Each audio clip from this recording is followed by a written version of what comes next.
The federal government has been charged to lead the fight against corruption in order to eradicate poverty in Nigeria.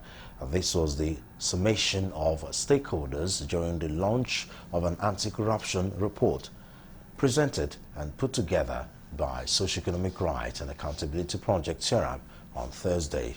The report titled The Ignored Pandemic, How Corruption in the Health, Education and Water sectors is Plunging Nigerians Further into Poverty, stated that corruption is slowly becoming an accepted practice in Nigeria and would worsen if not properly addressed. Senior advocate of Nigeria, Femi Falana, who was also present, urged the government to not only make promises but work deliberately to ensure all Nigerians have access to the basic amenities of life.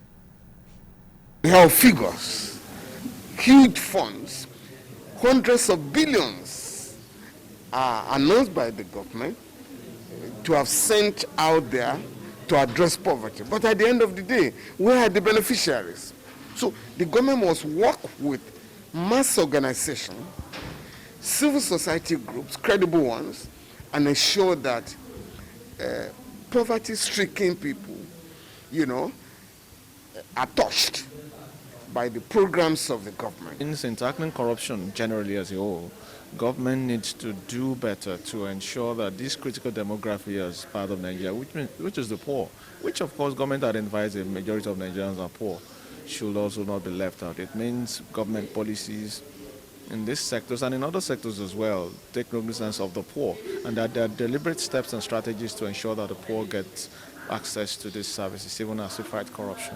A country that would strive would only focus on people that are poor and vulnerable. Education, healthcare, and access to water is key to our survival, and corruption has kept people really poor to not access these critical services. Meanwhile, some representatives of government agencies present stated that the government has put in several interventions to tackle corruption in the country. The National Social Investment Program under the Federal Ministry of Humanitarian Affairs, Disaster Management and Social Development has further strengthened strategies to eliminate corruption in our social assistance programs, with the recent recruitment of monitors for all these programs in the country. You should therefore be assured that besides the work of the conventional and anti-corruption agencies, the social assistance program have imbued mechanisms to check corruption, ensure that benefits get to the people intended for. In initiating quite a lot of reforms that are aimed at fighting corruption, improving transparency.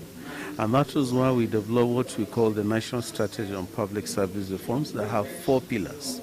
Pillar 3 of the National Strategy on Public Service Reforms is talking to public financial management. To mean that every MDA must have an FOI portal where citizens can interact, ask questions, and we must respond to those questions.